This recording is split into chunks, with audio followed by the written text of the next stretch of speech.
Ya, shalom. Pagi ini saudara sekalian saya akan menyampaikan renungan firman Tuhan tentang hidup sebagai warga kerajaan Allah. Mari buka Alkitab saudara dari kitab 2 Tesalonika pasalnya yang pertama. 2 Tesalonika pasalnya yang pertama. Saya akan membaca ayatnya yang ketiga sampai kelima, lalu disambung dengan Efesus pasalnya yang kelima, ayatnya yang pertama sampai ayatnya yang ketujuh. 2 Tesalonika pasalnya yang pertama, ayatnya yang ketiga sampai kelima. Kami wajib mengucap syukur kepada Allah karena kamu, saudara-saudara. Dan memang patutlah demikian karena imanmu makin bertambah. Dan kasihmu seorang akan yang lain makin kuat di antara kamu. Sehingga dalam jemaat-jemaat Allah kami sendiri bermegah tentang kamu, karena ketabahanmu dan imanmu dalam segala penganiayaan dan penindasan yang kamu derita. Suatu bukti tentang adilnya penghakiman Allah yang menyatakan bahwa kamu layak menjadi warga kerajaan Allah. Kamu yang sekarang menderita karena kerajaan itu. Efesus pasalnya yang kelima, ayatnya yang pertama sampai yang ketujuh. Sebab itu, jadilah penurut-penurut Allah seperti anak-anak yang kekasih. Dan hiduplah di dalam kasih, sebagaimana Kristus Yesus juga telah mengasihi kamu, dan telah menyerahkan dirinya untuk kita sebagai persembahan dan korban yang harum bagi Allah. Tetapi percabulan dan rupa-rupa kecemaran atau keserakahan, disebut saja jangan di antara kamu, sebagaimana sepatutnya bagi orang-orang kudus. Demikian juga perkataan yang kotor, yang kosong atau yang sembrono, karena hal-hal ini tidak pantas, tetapi sebaliknya ucapkanlah syukur. Karena ingatlah ini baik-baik, tidak ada orang sundal, orang cemar, atau orang serakah, artinya penyembah berhala, yang mendapat bagian di dalam kerajaan Kristus dan Allah. Janganlah kamu disesatkan orang dengan kata-kata yang hampa, karena hal-hal yang demikian mendatangkan murka Allah atas orang-orang durhaka. Sebab itu janganlah kamu berkawan dengan mereka. Saudara sekalian, adalah menjadi satu kehendak Allah untuk kita orang percaya. Sekalipun kita ini, saudara sekalian, untuk sementara Allah menempatkan kita di dunia ini, tetapi Dia tetap menginginkan kita, menghendaki kita untuk tidak berlaku seperti warga dunia, tetapi berlaku sebagai warga kerajaan Allah. Sekalipun dunia ini makin jahat, kejahatan makin bertambah-tambah, sekalipun kualitas dari kejahatan itu juga semakin meningkat, tetapi sekali lagi kita ini diminta untuk tetap hidup sebagai warga kerajaan Allah. Dan itulah yang akan kita bahas pada pagi hari ini, saudara sekalian. Bagaimana kita harus hidup sebagai warga kerajaan Allah.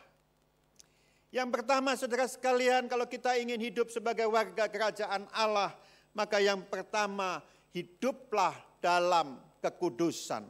Hiduplah dalam kekudusan. 1 Tesalonika pasalnya yang keempat, ayatnya yang ketiga.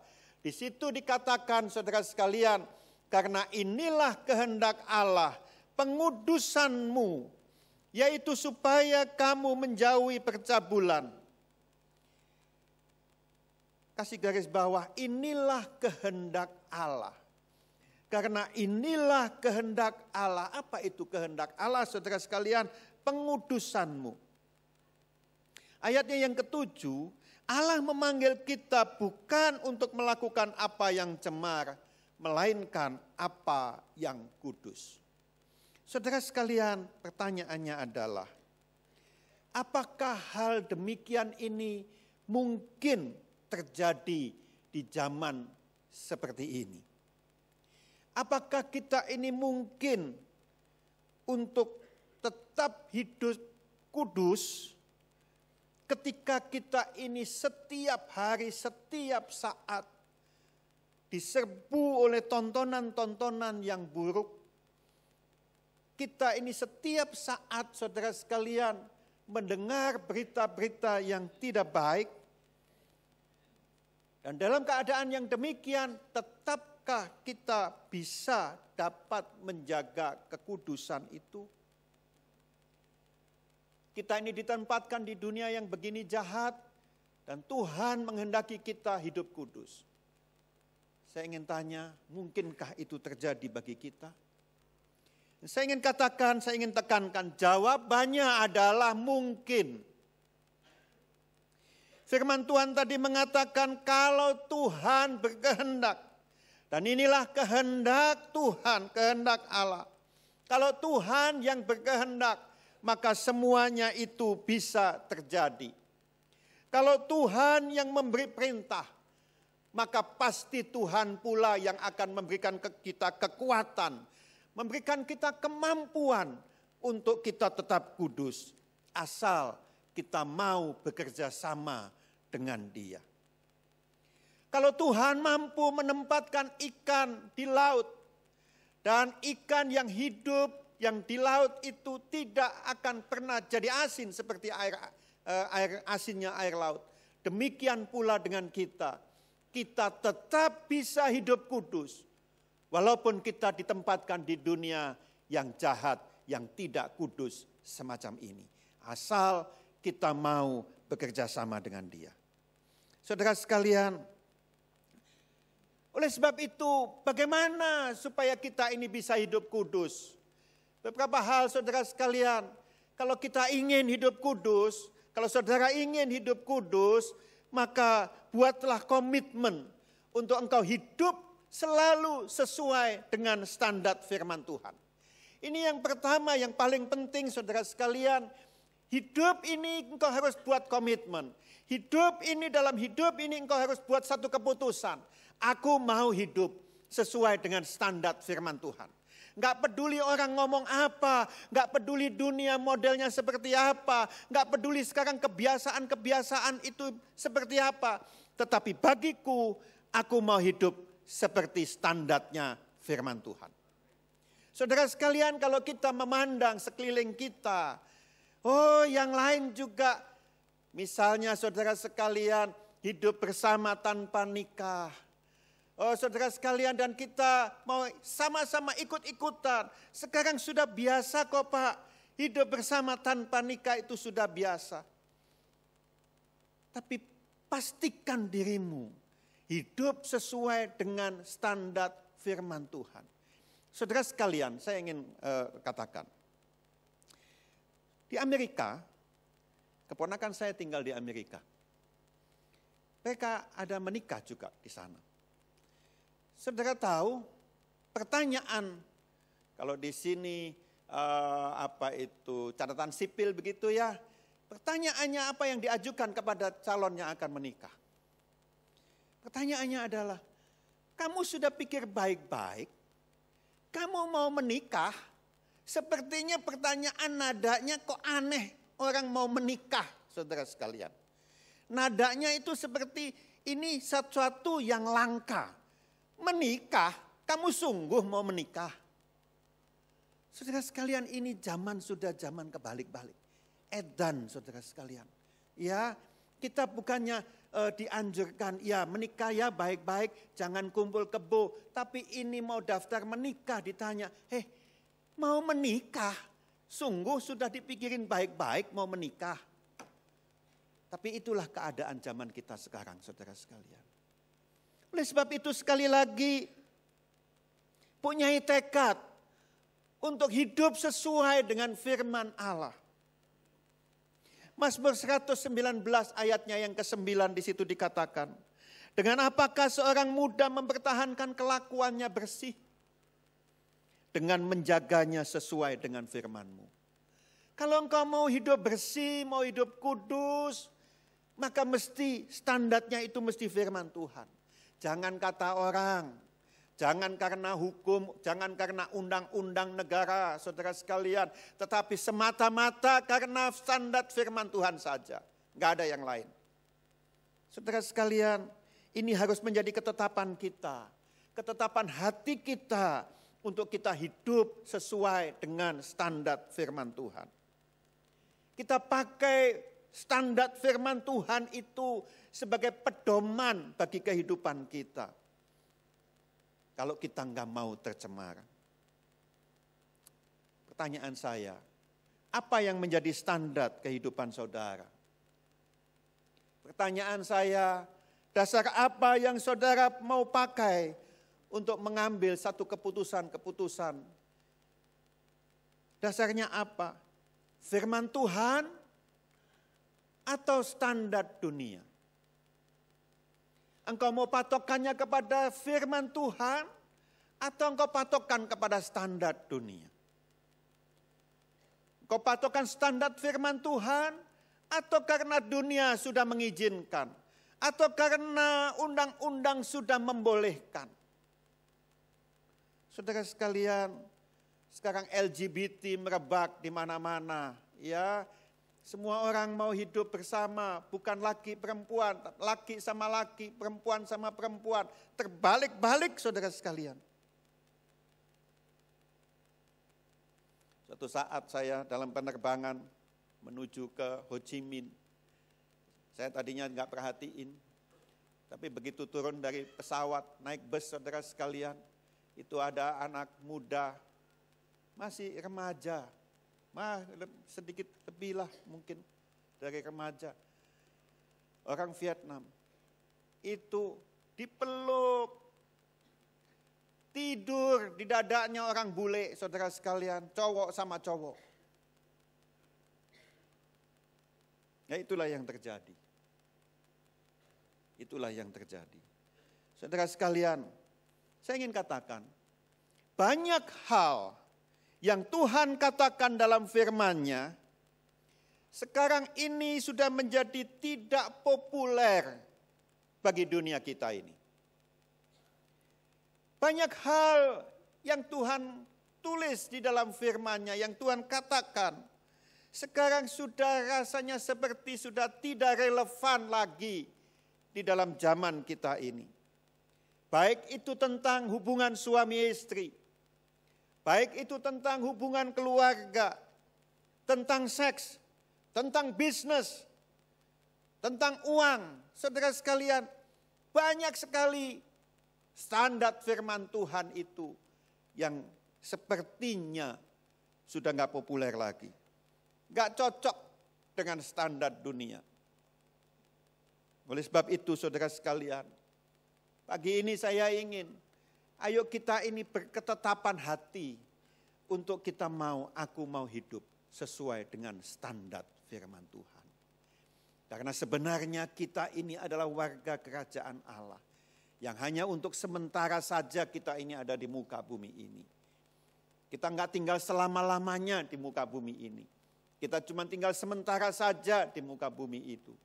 Dan nanti kita akan tinggal, selama-lamanya kita akan tinggal di surga.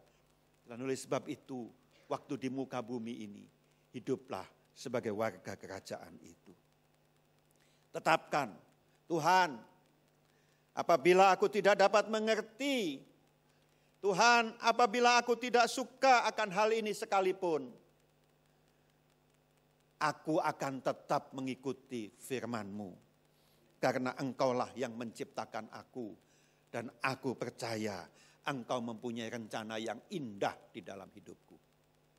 Kita itu mesti percaya bahwa Tuhan itu punya rencana yang indah di dalam hidup kita. Kalau Dia melarang kita melakukan ini, melarang kita melakukan itu, bukan karena Dia jahat sama kita, bukan karena Dia tidak suka sama kita, tetapi itu semua dilakukan karena Tuhan mengasihi kita. Itu yang harus kita pegang. Allahku itu Allah yang mengasihi aku. Kalau aku dilarang ini, dilarang itu, bukan karena dia benci kepadaku, tapi semata-mata karena dia sayang kepadaku. Kita ini banyak kali kita nggak tahu apa yang kita lakukan itu salah. Kita nggak mengerti apa yang kita lakukan itu ternyata keliru. Tapi Tuhan mengerti. Seperti kita punya anak yang kecil, saudara sekalian. Anak kecil nggak mengerti dia itu melakukan sesuatu yang salah. Dia minta sepeda motor, belum waktunya naik sepeda motor. Umurnya baru 7 tahun, mau minta sepeda motor. Kita sebagai orang tua, enggak, jangan, nggak boleh. Saudara sekalian, kita tahu kapan waktunya kita belikan anak kita sepeda motor. Demikian juga dengan Tuhan. Kalau dia melarang kita, bukan dia karena dia jahat sama kita, tapi semata-mata karena dia sangat-sangat mengasihi kita. Itu yang saudara sekalian saya ingin katakan. Kalau engkau ingin hidup kudus, maka selalu buat komitmen, ketetapan hati untuk engkau melakukan apa saja yang engkau lakukan. Standarnya adalah firman Tuhan. Enggak ada yang lain. Yang kedua, kalau engkau mau hidup kudus, saudara sekalian, bukan saja engkau berketetapan untuk selalu melakukan sesuai dengan standar firman Tuhan, tetapi persempitlah kesempatan yang menggoda. Banyak godaan, kita tahu godaan, harus dipersempit itu, tinggalin itu. Masing-masing setiap kita ini, masing-masing tahu kelemahannya sendiri-sendiri. Saya tahu kelemahan saya, saudara tahu kelemahan saudara. Oh, saya lemah dalam hal ini, yang satu lemah dalam hal ini. Kita masing-masing tahu kelemahan kita. Dan untuk supaya kita tetap bisa kudus, saudara sekalian, persempit kesempatan yang menggoda itu. Artinya jangan bawa dirimu kepada hal-hal yang bisa membuat engkau jatuh. Jangan bawa dirimu kepada hal-hal atau situasi yang bisa membuat engkau jatuh. Saudara sekalian, sadari apa saja yang bisa membuatmu tergoda. Sadar benar, oh aku ini bisa tergoda kalau aku misalnya terlalu dekat sama lawan jenis. Aku gampang tergoda, hindari itu. Oh, aku ini bisa tergoda, bisa jatuh kalau aku itu tinggal sendirian, gak dilihat sama orang lain. Hindarin itu. Kalau pergi, bawa suami, bawa istri. Oh, aku ini gampang tergoda kalau aku itu kumpul-kumpul sama banyak orang. Ya, kumpul banyak orang tergodalah. Main catur semalaman suntuk, main catur terus. Saudara sekalian, tergoda, hindarin itu. Kita tahu kelemahan kita masing-masing, hindarin itu. Sadari apa yang membuat engkau tergoda. 1 Korintus pasalnya yang ke-10, ayatnya yang ke-12. 1 Korintus pasalnya yang ke-10, ayatnya yang ke-12. Sebab itu siapa yang menyangka, saya ulangi, sebab itu siapa yang menyangka bahwa ia teguh berdiri, hati-hatilah supaya ia jangan jatuh. Sebab itu siapa yang menyangka dirinya kuat, siapa yang menyangka dirinya ini enggak gampang tetap bisa teguh, ya hati-hati supaya ia jangan jatuh. Kalau engkau merasa, wah aku kuat sih, enggak bakalan aku ada masalah, deket-deket sama cewek enggak ada masalah, tinggal sendirian enggak ada masalah. Hati-hati kata firman Tuhan. Jangan sampai engkau jatuh. Saudara sekalian, hati-hati, berjaga-jaga. Kita harus tahu tanda-tanda, rambu-rambu, yang mana yang boleh, mana yang enggak boleh. Kita harus tahu batas-batasnya, saudara sekalian. Untuk supaya kita ini mempersempit kesempatan yang menggoda juga. Bukan saja kita mesti sadar apa yang bisa membuat kita tergoda, tapi juga pilihlah teman yang baik. Jangan bergaul kepada sembarang orang. Tapi mesti milih-milih kalau mau akrab, mau bergaul itu mesti milih. Saudara sekalian, kita ini orang lebih gampang jatuh daripada kita naik ke atas. Lebih gampang kita terjun ke bawah daripada naik ke atas. Oleh sebab itu kita mesti pilih teman. Firman Tuhan mengatakan 1 Korintus 15 ayatnya yang ke-33. Pergaulan yang buruk merusakkan kebiasaan yang baik. Saudara sekalian, kita mesti sadar akan hal itu. Pergaulan yang buruk merusakkan kebiasaan yang baik. Bangun garis batas. Jangan terlalu akrab. Kalau engkau melihat bahaya ini, jangan terlalu akrab. Dan ini penting saudara sekalian. Karena kalau kita kelewatan, maka kita akan jatuh. Guyonnya, berguraunya, kelewatan, kita akan jatuh. Kita kelewat dekat, kita bisa jatuh. Kita ngomong kelewatan, kita bisa jatuh. Semua yang bisa membuat engkau jatuh, hindari itu. Percabulan, kata Efesus pasal 5 tadi, dan rupa-rupa kecemaran atau keserakahan, disebut saja jangan di antara kamu. Ngomong saja jangan. Juga saudara sekalian, untuk kita hidup kudus, maka peliharalah hidup pernikahanmu. Pernikahan itu harus dipelihara dari hari ke hari. Pernikahan yang tidak dipelihara tidak mungkin tumbuh. Pernikahan yang dibiarkan berjalan saja, nggak pernah diusahakan untuk makin baik, tidak akan pernah menjadi baik. Kalau engkau ingin pernikahanmu tumbuh, saudara sekalian, hubungan antara suami istri tumbuh, maka mesti sungguh-sungguh diupayakan. Harus dengan kesungguhan hati diupayakan. Hubungan suami istri yang bertumbuh itu akan mengurangi kemungkinan engkau jatuh ke dalam pencobaan.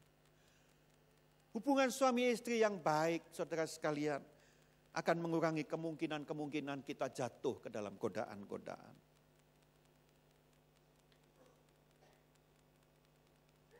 Kita tahu, kita sadar, dan kita pelihara itu. Pengkhotbah pasalnya yang ke-9, ayatnya yang ke-9. Nikmatilah hidup dengan istri yang kau kasihi seumur hidupmu. Kau punya istri yang kau kasihi, nikmati, kata firman Tuhan. Nikmati. Tuhan itu menghendaki kita menikmati hubungan suami istri. Itu artinya sekali lagi diperlukan usaha. Diperlukan kemauan.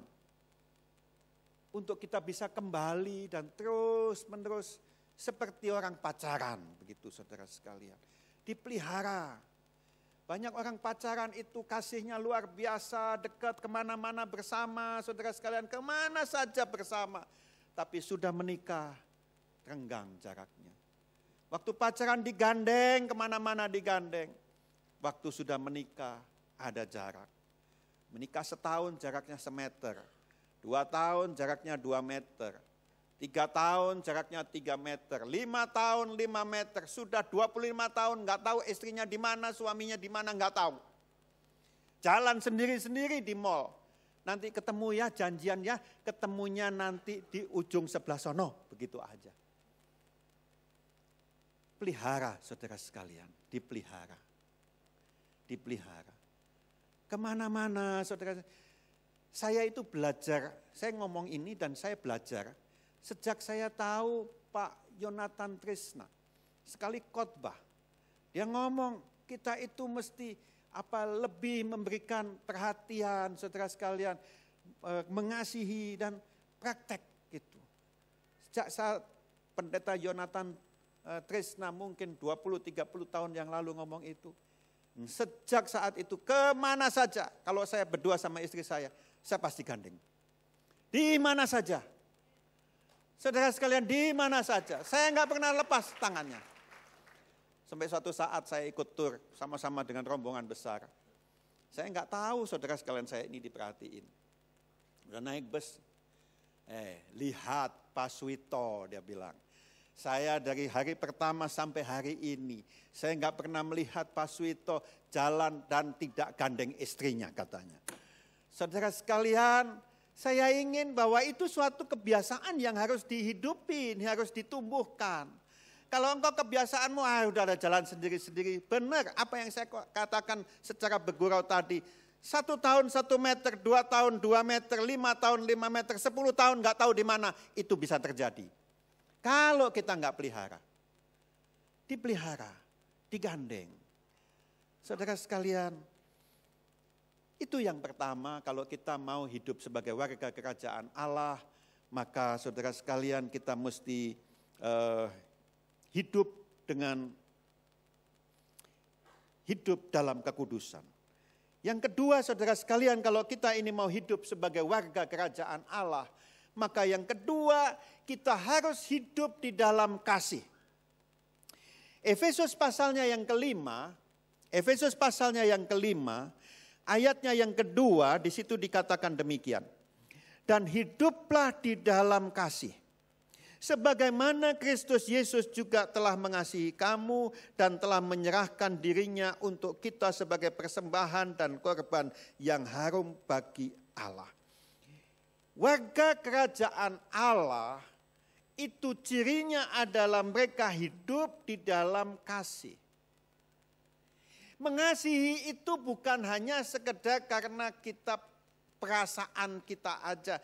Ada lagi mood, lagi enak ya. Hatinya lagi seneng, hatinya lagi suka, maka istrinya digandeng. Kalau enggak lagi mood, saudara sekalian, enggak usah digandeng. Lagi mood, lagi enak, saudara sekalian, kita ngomong sama teman juga enak. Lagi enggak mood, kita ngomong enggak enak. Saudara sekalian, bukan demikian, warga kerajaan Allah itu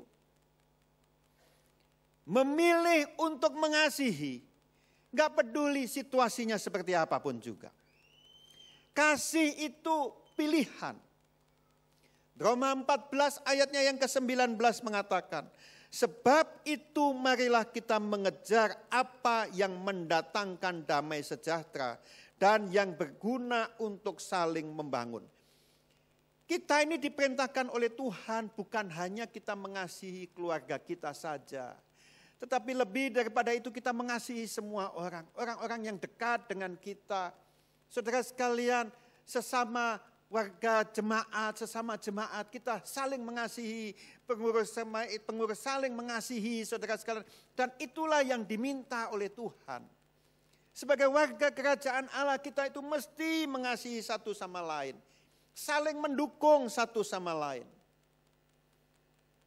Saya ingin katakan saudara sekalian, Tuhan itu memberikan perhatian yang besar untuk kasih kepada sesama. Tuhan itu memberikan perhatian yang besar, kepengin melihat anak-anaknya itu saling mengasihi. Di antara umat Tuhan saling mengasihi. Juga di dalam gereja saling mengasihi. Tuhan memberikan perhatian yang besar untuk hal itu. Firman Tuhan itu lebih banyak berbicara tentang kesatuan dalam gereja daripada tentang hal-hal yang lain.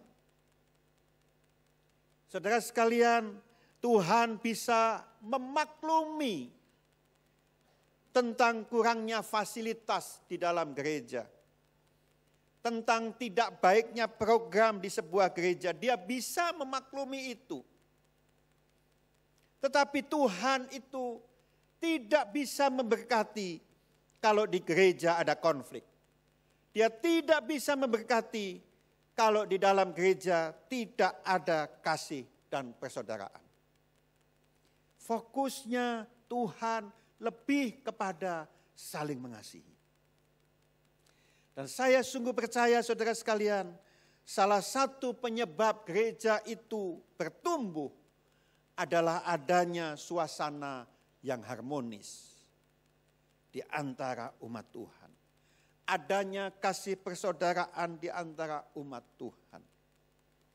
Kasih persaudaraan itu saudara sekalian seperti magnet yang akan menarik orang untuk datang dan mereka tetap tinggal di dalam gereja. Jika di sebuah gereja, saudara sekalian, benar-benar ada kasih persaudaraan, itu seperti mengunci pintu belakang gereja sehingga orang yang datang, dia tidak keluar lagi. Oleh sebab itu, saudara sekalian, kalau saudara ingin sungguh-sungguh membangun kasih ini, maka punyailah komitmen untuk engkau saling membangun. Kita mesti punya komit. Aku mau memakai hidupku ini untuk membangun orang lain. Kita punya komitmen, aku sungguh-sungguh kepingin bahwa memakai hidupku ini untuk bisa membuat orang lain lebih suka, lebih baik hidupnya, saudara sekalian. Roma 14 ayatnya yang ke-19. Saya ulangi, sebab itu marilah kita mengejar apa yang mendatangkan damai sejahtera dan yang berguna untuk saling membangun. Hari ini saudara sekalian, saya ingin kita semua membuat goal. Mulai hari ini goal hidupku adalah, atau goal pelayananku adalah untuk membangun orang-orang di sekitarku. Untuk membangun orang-orang yang Tuhan taruh di sekelilingku. Saya mempunyai goal supaya semua orang yang ada di dekat saya maju, setiap orang yang dekat saya bertumbuh, karyawan-karyawan saya maju, bertumbuh. Saudara sekalian, dan saya kepingin itu. Beberapa waktu yang lalu ketika saya kembali, saya beberapa waktu lalu ada di Vietnam, saudara sekalian. Saya itu diajak oleh teman saya, waktu saya di sana diajak untuk mengunjungi usaha dia yang baru. Masih anak muda, umur 30 sekian, 34kah, 35kah, masih muda sekali. Tapi usahanya luar biasa. Dan dia ngomong, mau nggak lihat usaha saya yang baru? Oh mau, saya mau. Oke, saya diajak mengunjungi satu tempat yang dia satu kantor, begitu kantornya dia, saudara sekalian. Dan saya lihat satu meja besar panjang dan anak-anak muda kira-kira 20-30 orang sedang duduk di situ. Bukan masing-masing satu meja, tapi di meja panjang itu mereka duduk rame-rame. Di depannya ada komputer dan mereka kerja masing-masing. Saya mulai tanya, ini usaha apa, bisnis apa ini? Dia ngomong apa? Ini Pak Suito, ini adalah yang saya sebut startup community katanya. Jadi anak-anak muda yang kepingin bisa berbisnis, saudara sekalian, dia kumpulin. Dia kumpulin, kamu mau bisnis apa aja, kamu mau pikiran apa aja. Ini anak-anak muda ini pikirannya kan macam-macam ya. Wah liar begitu ya, macam-macam, gak masuk akal. Dia kumpulin di dalam satu area itu, meja itu. Dia kumpulin, masing-masing pekerjaannya sendiri-sendiri. Dia cuma berharap bahwa ketika kumpul, nanti mereka itu satu sama lain kenal. Mungkin ada kecocokan, aku ini satu ahli ini, dia ahli itu. Dan kita bisa gabung katanya. Jadi di tempat ini dia bilang, selain meja ini, saya lihat juga ruangan-ruangan seperti ruangan kelas. Ada 3 atau 4 ruangan kelas begitu. Dan salah satunya ada isi dan ada seorang yang ngomong seperti di depan kelas begitu. Dia ngomong, setiap hari ada kelas. Apa kelas apa? Seperti saya katanya dia. Saya cuma cerita aja. Saya nggak bisa kasih banyak-banyak, kasih uang banyak-banyak untuk persekutuan, perkumpulan, komunitas ini. Tapi apa yang saya bisa kasih adalah waktu saya, dia bilang. Dia ngomong, saudara sekalian, saya 1 bulan sekian jam saya pakai waktu saya. Saya ngomong apa? Ngomong success story saya. Cerita kesuksesannya dia yang di ngomongin. Saya juga akan panggil teman-teman saya yang sukses. Ngomong di depan anak-anak muda ini. Gak usah dibayar, mereka suka kok cerita. Tergantung anak-anak muda ini, dia bisa nangkep apa. Tergantung anak-anak muda ini, dia termotivasi atau tidak. Tugas saya cuma ngomong. Saya itu dengar itu saudara sekalian, hati saya terbakar. Saya pulang ke Indonesia, saya mesti ngomong. Saya pulang dari Vietnam, minggu khotbah di Kelapa Gading, saya ngomong. Pulang selesai khotbah ini, selesai ibadah ini, kumpul anak-anak muda, saya mau ngomong. Saya ngomong saudara sekalian tentang startup community ini. Tentang co-working space. Satu space yang dipakai untuk kerja sama-sama. Satu anak muda ngomong. Om, itu mah di Jakarta juga sudah ada. Wah, saya baru tahu itu di Jakarta sudah ada. Kenapa kamu nggak ngomong sama saya? Saya baru tahu, saya itu dengar ini di kota di Vietnam. Hati saya terbakar. Kok kamu sudah tahu di Jakarta ada, kok diam-diam aja? Saudara sekalian, saya ingin hidup ini mesti dipakai untuk membangun orang lain. Hidup ini mesti dipakai untuk menyemangati orang lain. Benar apa yang dikatakan oleh teman saya nggak bisa kasih uang banyak-banyak. Saya cuma sediain tempat saya. Saya cuma pertemukan mereka untuk satu komunitas. Yang saya bisa kasih adalah waktu saya. Saya cuma cerita bagaimana saya mulai kerja, bagaimana saya jadi seperti ini, saya cuma cerita saja. Tergantung anak-anak muda dia bisa nangkep apa, terserah mereka. Yang ada di dalam hati saya adalah supaya mereka ini bisa kerja. Di Jakarta ada, di Singapura sudah ada, tapi saya baru tahu. Kemarin saya ke Singapura, saudara sekalian, saya cerita sama teman saya di Singapura. Oh ada, dia bilang. Mr. Suito ada di Singapura, namanya itu Young Entrepreneur. Oh iya, mungkin saya yang ketinggalan zaman ya. Jadi di mana-mana sudah ada, saya baru tahu. Tapi intinya, poinnya adalah bahwa ini sesuatu yang baik sebenarnya. Jadi anak-anak muda, ya, ini kesempatan. Kalian pakai waktu, ya, jangan buang-buang waktu. Sekarang ini kan orang lagi edan Pokemon Go ya, semuanya main Pokemon Go, ya. Saudara sekalian di gereja main Pokemon Go. Waktu saya ngomong ini di gereja di Kelapa Gading, saya kumpulin mereka. Saya kan belum tahu benar apa Pokemon Go, nangkepin monster Pokemon, nanti monsternya dipelihara, saudara sekalian, dikasih makan, dimasukin gym supaya kuat. Ya, terus dia ngomong, om. Mungkin di sini juga ada katanya. Dia duduk di depan saya di meja di sebelah sini, dia di meja saya. Saya coba buka ya om, ini loh Pokemon Go. Benar saudara sekalian. Begitu dibuka, terus dia ngomong, om, tak potret ya. Di pundaknya om sebelah kiri itu ada monster Pokemon katanya. Jangan-jangan di sini juga banyak saudara sekalian. Kalau pada main Pokemon nanti saya sedang khotbah nanti ada yang lagi kejar Pokemon di sini. Tapi semua orang memanfaatkan itu. Ada yang manfaatin Pokemon Go supaya tokonya laris. Tadinya nggak ada yang sekarang orang pada selfie di depan toko, saudara sekalian. Karena di toko itu ada banyak monster Pokemon. Saudara sekalian, poin saya adalah hidup ini Tuhan meminta kita untuk saling mengasihi. Hidup ini jangan disia-siakan. Pakai hidupmu untuk bangun orang lain. Kalau engkau punya sikap seperti itu, apa saja, aku ingin bangun orang lain. Aku ingin membuat orang lain maju.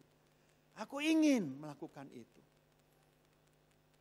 Saudara sekalian harus punya kemauan seperti itu. Juga selalu menghargai orang lain. Jangan karena engkau gak suka, maka engkau sudah langsung, udahlah aku gak suka, dicuekin, gak mau ditegur saudara sekalian. Tapi saling mengasihi itu juga artinya selalu menghargai orang lain. Mungkin kita gak cocok, mungkin saja dia menjengkelkan kita, mungkin saja dia wataknya gak dewasa. Tapi jangan pernah lupa bahwa Kristus juga mati untuk dia. Itu yang harus kita pegang. Kalau Yesus saja mau mati untuk orang model begini, apa hakku untuk aku gak bisa mengasihi dia? Kalau Kristus saja mengasihi dia sampai rela mati mengorbankan hidupnya, bukan hanya untukku, tapi untuk orang model seperti ini. Kenapa aku mesti memusuhi dia? Yang ketiga, yang terakhir, saudara sekalian. Yang ketiga, yang terakhir. Hidup sebagai warga kerajaan Allah itu artinya menghasilkan buah. Hidup itu mesti hasilin buah. Hidup kita ini mesti mengeluarkan buah. Firman Tuhan mengatakan Yohanes 15 ayatnya yang ke-8.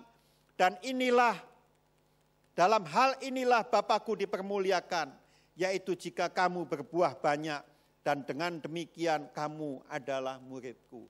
Jadi saudara sekalian, sebagai warga kerajaan Allah, hidup kita ini mesti keluarin buah. Kenapa? Karena buah, kalau kita berbuah itu mempermuliakan Tuhan. Tuhan itu kepingin bahwa kita ini berbuah lebih lama makin banyak buah kita. Berbuah itu tandanya kita ini sungguh muridnya Kristus. Dan dia ingin kita berbuah-buah banyak. Saudara sekalian, apa sih maksudnya berbuah itu? Bagaimana kita ini bisa berbuah? Ada orang ngomong, kalau aku terima Yesus sebagai Tuhan, Juru Selamatku, aku percaya kepadanya, Dia tinggal di dalam diriku, dan sudah Dia tinggal di dalam diriku, aku mengalir saja, dan nanti Tuhan pula yang akan mengeluarkan buah-buah di dalam hidupku. Saya ingin katakan ini pandangan yang keliru, saudara sekalian. Tuhan masuk di dalam diri kita karena kita percaya kepadanya. Betul, Dia masuk tinggal di dalam diri kita. Tetapi untuk engkau bisa berbuah, firman Tuhan mengatakan, kalau Dia tinggal di dalam kita dan kita tinggal di dalam Dia. Itu yang baru membuat kita berbuah. Engkau tinggal di dalam aku dan aku tinggal di dalam engkau. Itu yang membuat kita berbuah. Jadi untuk berbuah itu saudara sekalian, bukan semata-mata hanya Tuhan saja. Tapi untuk kita bisa menghasilkan buah, harus ada kerjasama antara kita dan Tuhan. Harus ada kerjasama. Firman Tuhan mengatakan, ranting yang tidak berbuah dipotongnya. Ranting yang berbuah dibersihkannya, supaya makin banyak buahnya. Artinya apa saudara sekalian? Relakan dirimu untuk dibersihkan, untuk didisiplin oleh Tuhan. Karena Tuhan ingin engkau mengeluarkan buah. Tuhan itu ingin anak-anaknya berbuah. Berbuah banyak keinginannya saudara sekalian. Itu yang Dia inginkan. Disiplin itu artinya dalam tahap yang paling ringan. Dinasehati. Lewat hamba Tuhan engkau dinasehati. Jangan engkau lakukan itu. Lewat temanmu engkau mungkin dinasehati. Jangan lagi bergaul dengan orang semacam itu. Nasihat-nasihat engkau terima. Itu sebagai cara pendisiplinan Tuhan. Untuk supaya engkau berbuah lebih banyak. Tetapi yang lebih keras lagi, disiplin. Bisa berarti ada menimbulkan sakit di dalam diri kita. Karena Tuhan ingin mendisiplin kita. Bahkan yang paling berat saudara sekalian. Di dalam 1 Korintus pasalnya yang ke-11 di situ dikatakan. Bahkan sampai ada yang sakit dan sampai ada yang meninggal. Hari ini saya ingin mengatakan, Dia ingin melihat kita berbuah-buah. Yohanes 15 ayatnya yang ke-16 di situ dikatakan, bukan kamu yang memilih aku, tetapi akulah yang memilih kamu. Dan aku telah menetapkan kamu supaya kamu pergi dan menghasilkan buah dan buahmu itu tetap. Jadi artinya apa ini saudara sekalian? Artinya Yesus ingin mengatakan bahwa kita ini diselamatkan. Bukan semata-mata supaya kita masuk surga. Kita terima keselamatan. Tetapi kita ini diselamatkan supaya menghasilkan buah. Dia investasi di dalam hidup kita ini. Hari ini saudara sekalian saya ingin. Saudara mengerti akan hal ini. Keluarkan buah. Buah itu bisa macam-macam. Buah ke dalam artinya karakter kita yang diubahkan. Kita merelakan diri kita, karakter kita diubahkan. tadinya berangasan, tadinya nggak bisa dikendalikan. Sekarang kita bisa, karakter kita berubah seperti karakter Kristus. Ada buah-buah kasih, sukacita, saudara, damai sejahtera keluar dari kehidupan kita. Karena kita merelakan diri kita dibentuk oleh Kristus. Itu buah ke dalam. Tetapi ada buah keluar, saudara sekalian. Juga ketika kita mengizinkan Allah bekerja di dalam diri kita. Segala sesuatu yang kita kerjakan di muka bumi ini, yang membuat nama Tuhan dihormati, yang membuat nama Tuhan dipermuliakan, dan itulah buah. Tapi buah itu hanya bisa dihasilkan oleh orang percaya saja. Ketika kita percaya kepada Kristus, ketika Kristus ada di dalam kita, kita bisa keluarkan buah. Kalau ada dua orang, masing-masing membangun rumah jompo. Si A adalah orang yang percaya Tuhan, si B adalah orang yang tidak percaya Tuhan. Masing-masing membangun rumah jompo. Rumahnya sama, tetapi yang bisa dan yang hanya bisa disebut buah adalah yang oleh si A ini. Yang dibangun oleh si A yang percaya kepada Yesus. Jadi saudara sekalian, sekedar untuk membangun saja itu belum tentu buah. Buah itu dihasilkan dari persekutuan kita dengan Yesus. Ketika kita terus duduk diam, ketika kita terus saudara bersekutu dengan Yesus, hati kita dimotivasi oleh Tuhan. Oh, ada satu inspirasi, Tuhan kasih dorongan dalam hati kita. Engkau bangun panti jompo ya. Engkau bangun ya startup community ini ya. Engkau bangun ya co-working space ya. Engkau bangun ya itu anak buahmu. Engkau bangun supaya mereka maju. Ada sesuatu yang Tuhan taruh di dalam hatinya orang percaya. Dan itulah buah. Kalau itu kita lakukan, nama Tuhan dipermuliakan. Saudara sekalian, sampai orang ngomong, oh luar biasa, Tuhan itu luar biasa. Milikilah satu motivasi, apa saja yang engkau lakukan. Jangan cuma misalnya kita kerja, sekedar goalnya adalah untung. Salah saudara sekalian, itu terlalu kecil urusannya. Ketika Daud lawan Goliat, itu seperti ngadepin monster yang besar, saudara sekalian. Daud itu, saudara sekalian, dia ngomong, Goliat, engkau datang mendatangi aku dengan pedang, dengan lembing. Tapi aku datang kepadamu dengan nama Allah Israel. Dan aku akan memenggal kepalamu, memberikan mayatmu kepada burung-burung di udara. Supaya seluruh bumi ini tahu bahwa Israel mempunyai Allah. Supaya, kata Daud, umat Israel ini tahu bahwa Allah memberikan kemenangan bukan karena pedang, bukan karena lembing, tapi karena Dia yang berperang. Saudara sekalian, itu sesuatu visi, ini satu goal yang besar. Kalau aku menang cuman supaya aku menang lawan Goliat saja selesai. Enggak. Daud enggak mau cuman itu. Aku menang lawan Goliat supaya nama Tuhan dikenal, seluruh bumi kenal akan nama Tuhan. Kalau aku menang lawan Goliat, supaya bangsa Israel ini mengerti bahwa Allah membuat menang bukan dengan pedang, bukan dengan lembing.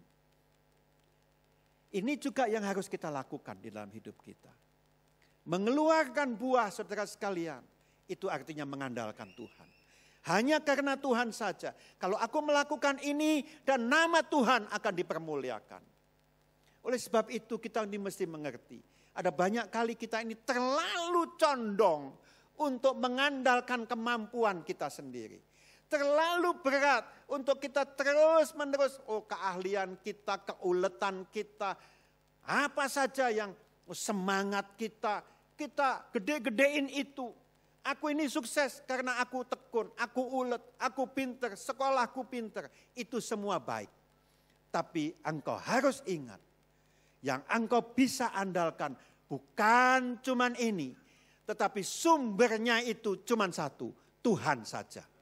Yang lain-lain ini keahlian muka, keuletan muka, modal muka, itu semua cuman alat doang.